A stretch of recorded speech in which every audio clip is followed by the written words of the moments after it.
Descubrí que mi esposa tenía una doble vida y cuando la enfrenté, su jugada final fue más oscura de lo que jamás imaginé. No sé cómo empezar esto sin sonar como un cliché, pero lo cierto es que descubrí que mi esposa me engañaba gracias a una simple notificación en su teléfono. Nada de sospechas previas, nada de cambios radicales en su comportamiento. Solo un sonido, un destello de pantalla y un maldito mensaje de WhatsApp que cambió todo. Esa noche, estábamos en la sala viendo una serie. Ella dejó su celular sobre la mesa de centro, como siempre. No tenía clave complicada, solo el patrón que yo conocía desde hace años. En realidad, nunca tuve razones para revisarlo, pero ese mensaje entró con un tono distinto: te extraño. No dejo de pensar en lo de ayer. Mi corazón se detuvo. El remitente estaba guardado simplemente como de. Lo primero que pensé fue que debía ser un error, alguien de la oficina, alguna broma interna. Pero el contenido era demasiado claro. Me quedé helado, mientras ella reía con la televisión, como si nada. No dije nada en ese momento, solo guardé la imagen en mi memoria, y a partir de ahí, mi percepción de todo cambió. Mi esposa, Clara, 34, y yo, 36, llevamos 10 años juntos, 6 casados, y tenemos una hija de 5 años, Sofía. Nuestra vida nunca fue perfecta, pero yo juraría que era estable. Yo trabajo en una empresa de logística, ella es arquitecta en un estudio que le exige muchas horas, aunque siempre encontramos tiempo para estar en familia los fines de semana. Hasta ese instante, yo hubiera dicho que confiaba ciegamente en ella. Esa noche no pude dormir. En mi cabeza se repetía la escena una y otra vez. El mensaje. El tono de su risa. La forma en que se acomodaba en el sillón como si no hubiera nada extraño en su vida. Me levanté a las 3 de la madrugada y me serví un whisky. Algo dentro de mí se rompió, pero también nació un impulso: necesitaba saber la verdad. Al día siguiente, cuando ella estaba en la ducha, tomé el teléfono y lo desbloqueé. El chat con D estaba fijado arriba. No era un intercambio ocasional ni inocente. Había mensajes de semanas atrás. Conversaciones que empezaban con cosas del trabajo. Descubrí que era su colega, Diego, un ingeniero con el que había estado colaborando en proyectos, y que poco a poco derivaban en un tono más íntimo. Primero bromas, después confesiones, luego fotos. Y finalmente, mensajes explícitos que me dejaron sin aire. No era una aventura emocional. Era física. Concreta. Detallada. Sentí un vacío en el estómago. Cerré el chat, volví a dejar el celular donde estaba y me encerré en el baño. Miré mi reflejo. No lloré, al menos no en ese momento. Lo único que me repetía era: ¿y ahora qué? El resto del día lo pasé como un fantasma. En el trabajo no pude concentrarme. Apenas podía ver los correos sin pensar en las frases de Clara a ese tipo: me gusta cómo me hace sentir viva, nadie me toca como tú. Esa última me hizo casi vomitar. Pero aquí viene lo extraño, no la confronté. No sé si fue miedo, o la esperanza absurda de que hubiera alguna explicación. En lugar de eso, empecé a observarla. Sus gestos, la forma en que contestaba el celular, las excusas de tengo que quedarme un poco más en la oficina. Todo encajaba de una manera cruel. Lo peor es que mi hija estaba en medio. Ese fin de semana fuimos al parque como siempre, Sofía corriendo con su bicicleta, Clara dándome la mano como si nada hubiera pasado. Y yo, fingiendo sonrisas, con el secreto ardiendo en mi pecho. Fue ahí, mientras veía a mi hija reír, que tomé una decisión: tenía que llegar al fondo de todo, pero hacerlo con cuidado. No podía arruinarle la vida a ella de golpe. No todavía. Decidí no confrontar a Clara de inmediato. No porque quisiera perdonarla en silencio, sino porque necesitaba pruebas, necesitaba entender hasta dónde había llegado todo. Me sentía como si viviera en una realidad paralela. Por un lado, estaba la rutina de nuestra familia, el desayuno con Sofía antes de llevarla al kinder, las conversaciones triviales sobre facturas o qué cenar, y por el otro, ese mundo secreto donde mi esposa estaba entregándose a otro hombre. La primera semana después de descubrir el chat fue un infierno silencioso. Cada vez que Clara decía voy a trabajar un poco más tarde o tengo que quedarme para terminar un proyecto, yo escuchaba una alarma en mi cabeza. Así que empecé a hacer algo que jamás pensé que haría: espiar. Revisaba su celular cada vez que podía, siempre cuidando de no dejar rastros. Descubrí que usaban un código interno. Cuando ella decía voy a quedarme hasta tarde con planos, significaba que iba a verlo. El detalle más retorcido fue darme cuenta de que usaban sitios comunes, lugares donde yo mismo había estado con ella, un hotel discreto cerca de su oficina, incluso una cafetería en la que solíamos desayunar antes de tener a Sofía. Todo tenía un sabor amargo de traición. Una noche, no pude más y la seguí. Fingí que tenía que quedarme trabajando hasta tarde. Vi cómo salía de la oficina, cómo caminaba con esa sonrisa que ya no me dedicaba a mí. No entró al estacionamiento. Tomó un taxi. Yo conduje detrás, a una distancia prudente. El taxi se detuvo en un hotel de fachada gris. La vi entrar. Y minutos después apareció Diego. Ese momento fue como un golpe seco en el pecho. Verlo con mis propios ojos era diferente a leer mensajes en una pantalla. Era real, brutal. Me estacioné enfrente, con las manos temblando sobre el volante, preguntándome si debía entrar, armar un escándalo, enfrentarla ahí mismo. Pero no lo hice. Me quedé congelado, mirando cómo dos sombras desaparecían tras una puerta.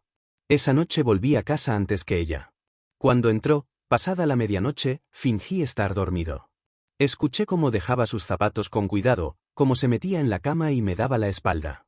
La conocía tanto que pude oler un perfume distinto en su ropa. Y aún así, no dije nada. Lo peor era la contradicción interna. Por un lado, sentía odio, rabia, humillación. Por otro, cuando la veía dormir, todavía reconocía en ella a la mujer con la que me casé. Esa mezcla me estaba destrozando por dentro. Pasaron los días, y yo ya no era el mismo. Mis amigos me decían que estaba más callado, más distraído. En el trabajo, mi jefe me llamó la atención por un par de errores que nunca hubiera cometido antes. En casa, Sofía comenzó a notar algo. Un día me preguntó, ¿por qué ya no le das besos a mamá? Y eso me atravesó como un cuchillo. No sabía que mi hija estaba prestando atención a esos detalles. Fue entonces cuando empecé a escribir este relato, en parte para desahogarme, en parte porque necesitaba un espacio donde no me sintiera tan solo. Porque en mi día a día me convertí en un actor, fingiendo una vida normal mientras por dentro estaba acumulando pruebas, gestos, recuerdos que ya no me pertenecían. El verdadero quiebre llegó una mañana de domingo. Clara estaba en la cocina preparando café. Yo revisaba mi celular en la sala cuando recibí una notificación, un correo compartido desde su cuenta de Google Drive. Al principio pensé que era un error, pero lo abrí. Era un archivo de planos, y entre las imágenes, había una foto de ellos dos.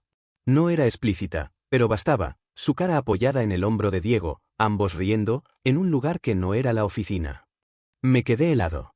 ¿Un descuido? ¿Un error al sincronizar archivos? No lo sé. Lo único claro es que con esa foto, la última duda desapareció. Ya no era un malentendido. Era una traición sostenida, repetida, casi descarada. Y ahí fue cuando comencé a planear. No sabía exactamente qué, si un enfrentamiento, si un divorcio, si una venganza.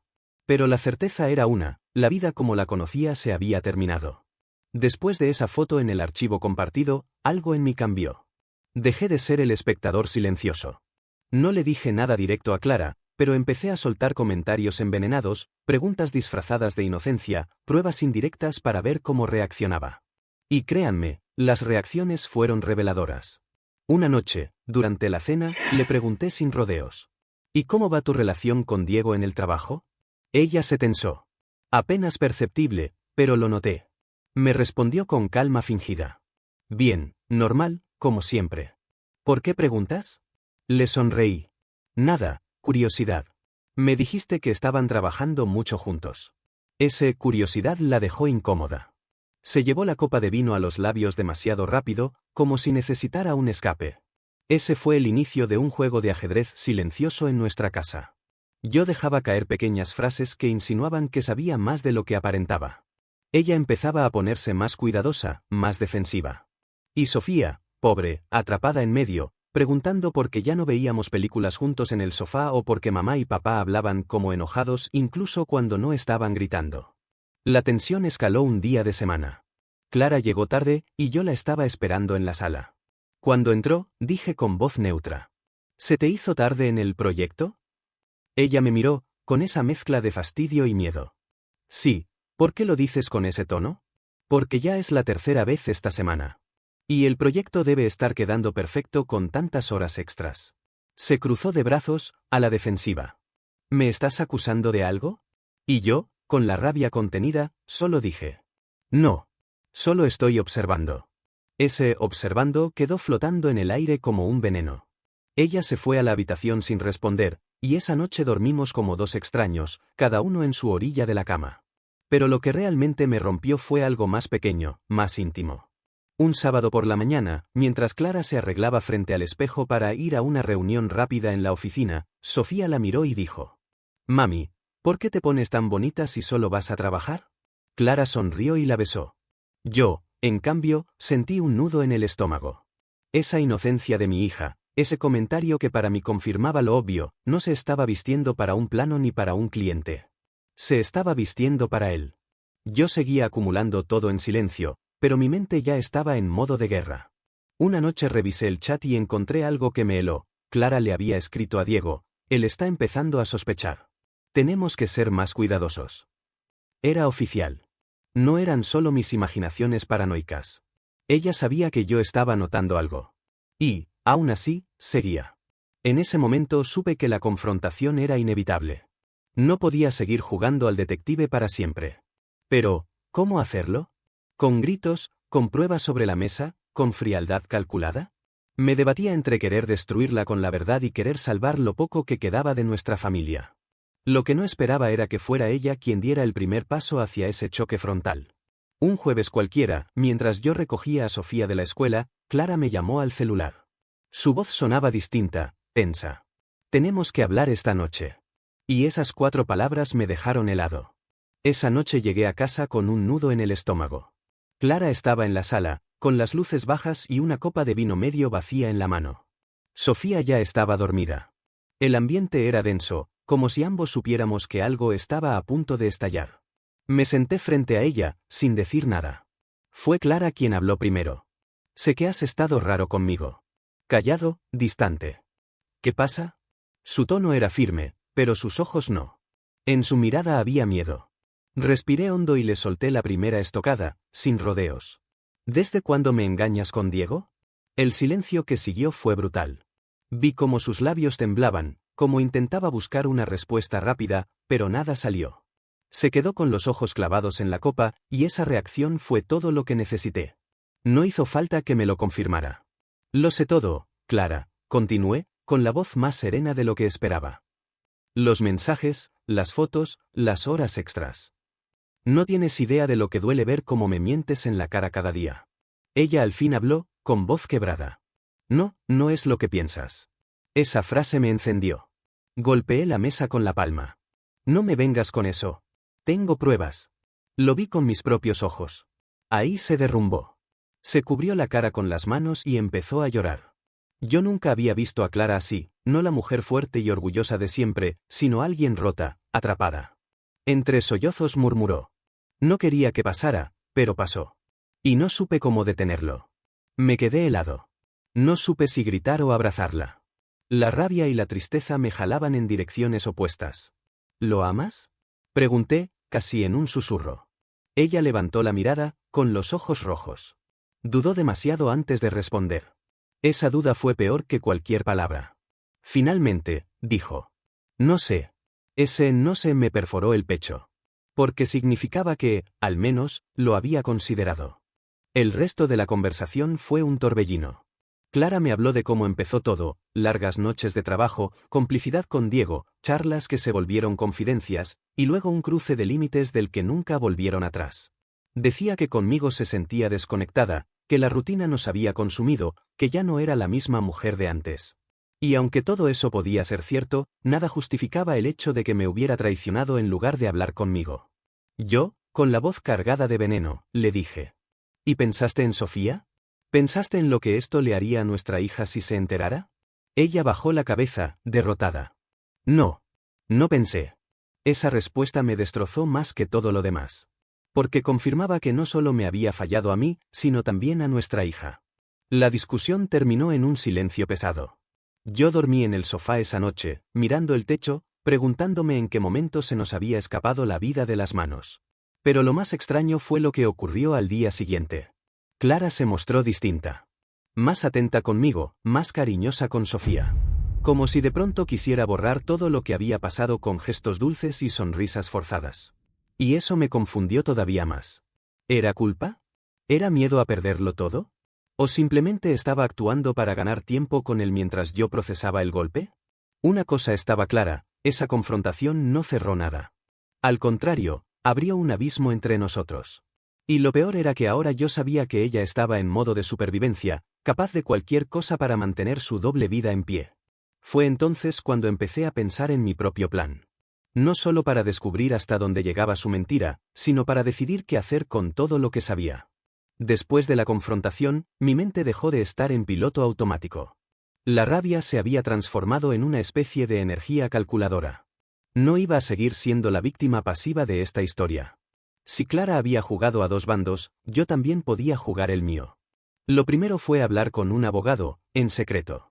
No porque quisiera divorciarme de inmediato, sino porque necesitaba entender mis opciones.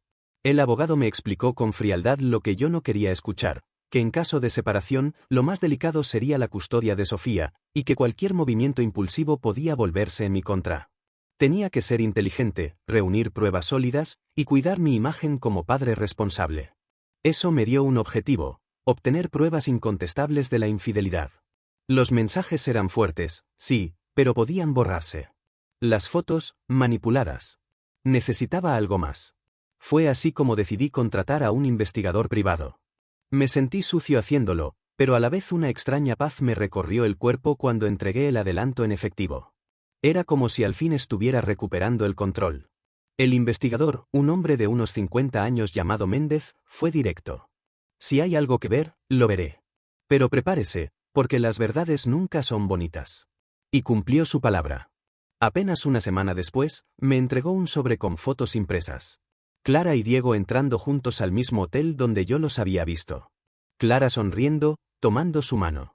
Diego besándole el cuello en la entrada del estacionamiento. No había escapatoria, ni explicación posible. Era real, era crudo, era definitivo. Lo que no esperaba era el segundo sobre que me dio. Ahí estaba lo devastador, fotos de ellos no solo en hoteles, sino en una reunión familiar de Diego. Clara, con su sonrisa encantadora, compartiendo mesa con los padres de él, con un aire de comodidad que me heló la sangre. No era solo sexo. Era intimidad. Era pertenencia. Recuerdo que me quedé mirando esas fotos durante horas, como si fueran escenas de una película donde yo era un espectador irrelevante. Ella no solo me estaba engañando, estaba construyendo otra vida paralela. Esa noche, cuando Clara volvió a casa, yo ya no podía ni mirarla a los ojos. Ella trató de actuar como si todo estuviera bien, incluso intentó abrazarme en la cocina. Yo me aparté. No puedo, le dije, seco. Ella bajó los brazos y suspiró, con una tristeza que parecía genuina. Y por un instante, dudé, ¿me estaba mintiendo todavía o de verdad estaba arrepentida?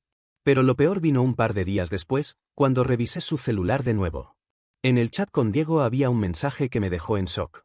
Estoy pensando en hablar con él. Ya no aguanto esta doble vida. Quiero que estemos juntos de verdad. Leí esa frase una y otra vez. Ella no solo me había traicionado.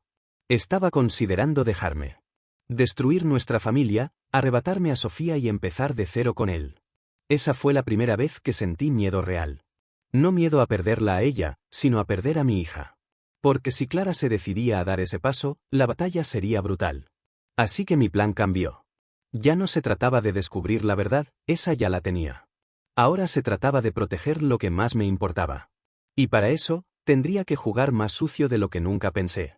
Después de leer ese mensaje donde Clara hablaba de dejarme, entendí que ya no estaba peleando por un matrimonio muerto. Estaba peleando por mi hija. Y en esa pelea, no podía dar un solo paso en falso.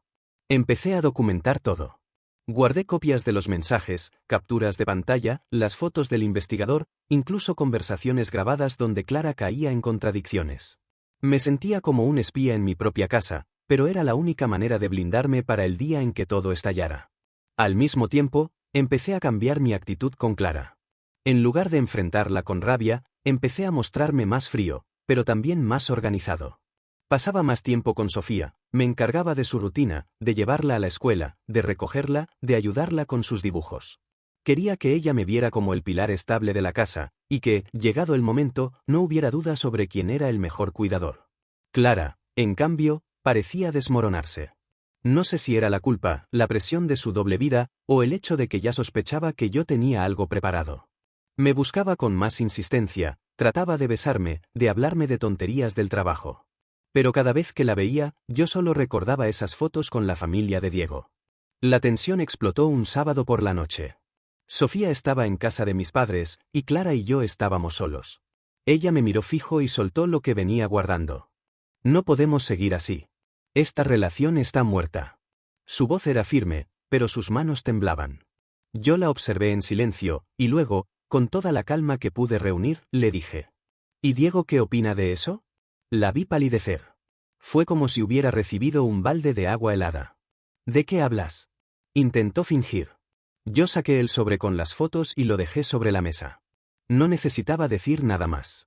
Ella abrió las imágenes y comenzó a llorar, como si recién entonces asumiera la magnitud de lo que había hecho.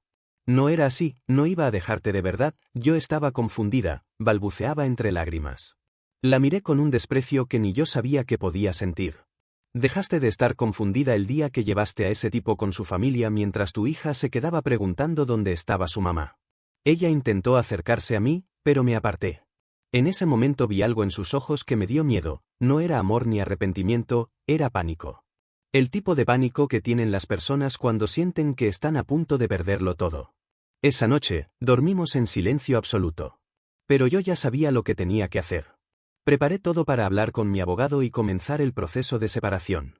Lo que no imaginaba era que Clara, acorralada, iba a reaccionar de una forma que cambiaría por completo la dinámica.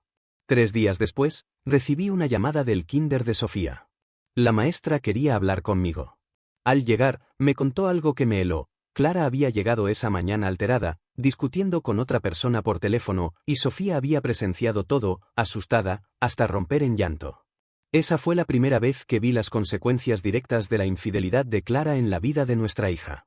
Y en ese instante, mi rabia se transformó en determinación pura, no iba a permitir que ese caos destruyera la infancia de Sofía. Lo que no sabía era que Clara estaba preparando su propia jugada, desesperada por recuperar terreno. Y esa jugada iba a ser más peligrosa de lo que jamás imaginé. Después del incidente en el kinder, entendí que Clara estaba perdiendo el control. Su doble vida ya no solo nos estaba destrozando a nosotros, sino que había comenzado a lastimar a Sofía. Y eso me hizo entrar en modo definitivo, proteger a mi hija a cualquier costo. Hablé con mi abogado y avanzamos con el proceso de separación. Preparé un expediente con todas las pruebas, mensajes, fotos, grabaciones. Cuando se lo mostré al abogado, me dijo con frialdad: con esto, tienes la custodia prácticamente asegurada. Sentí alivio, pero también tristeza. Porque más allá de todo, Clara era la madre de mi hija. Y yo no quería que Sofía creciera odiándola. Pero Clara no iba a rendirse tan fácil. Una noche, al regresar del trabajo, la encontré esperándome en la sala, con una maleta junto a ella. Sus ojos estaban hinchados de tanto llorar. No puedo más, me dijo. Hablé con Diego. Terminamos. Quiero salvar lo nuestro. Me quedé en shock. Era la jugada que menos esperaba, rendirse con él y apostar todo por quedarse conmigo. ¿Salvar lo nuestro? Le respondí, con una risa amarga. Lo nuestro está muerto desde hace mucho, Clara. Ella se arrodilló frente a mí, me tomó las manos con desesperación. No me quites a Sofía. Por favor, lo que sea, pero no me la quites. Y ahí lo vi claro, no era amor lo que la movía, era miedo. Miedo a perder la custodia, a quedar señalada, a quedarse sola. Yo la observaba con una mezcla de compasión y desprecio. La mujer que alguna vez había amado estaba convertida en un ser quebrado, dispuesto a todo por no perder. Pero entonces me lanzó su golpe más bajo. Si me quitas a Sofía, le diré que todo esto fue culpa tuya. Que tú fuiste quien me empujó a buscar a otro. Que nunca estuviste para mí. Esa frase me atravesó. No porque fuera cierta, sino porque entendí hasta dónde estaba dispuesta a llegar. Manipular incluso a su propia hija con tal de no enfrentar la verdad. Me levanté, solté sus manos y la miré a los ojos con la calma más cruel que pude reunir. No tienes idea de cuánto daño ya te hiciste sola. No necesito inventar nada. Y Sofía, con el tiempo, entenderá quién fue quién en esta historia. Clara rompió en un llanto desgarrador, y yo me fui al cuarto de Sofía, donde ella dormía plácidamente, ajena a todo. Me senté junto a su cama, acaricié su cabello y juré en silencio que, pasara lo que pasara, no permitiría que creciera rodeada de mentiras. Los días siguientes fueron una montaña rusa de trámites, abogados y silencios insoportables en casa. Clara intentó varias veces acercarse, pero yo ya estaba en otra sintonía. El divorcio se volvió inevitable. Y aunque sabía que el camino sería largo y doloroso, por primera vez en meses sentí algo parecido a paz. Había tomado una decisión. El último recuerdo que guardo de esa etapa es el día en que Clara se mudó temporalmente con su hermana. La vi salir con la maleta que antes había usado para escaparse con Diego. Y pensé en lo irónico que era. Esa maleta, símbolo de su traición, ahora era el inicio de su derrota. Yo me quedé en casa con Sofía, abrazándola fuerte. Y aunque todavía no sé cómo será nuestro futuro, tengo claro que el infierno de las mentiras quedó atrás.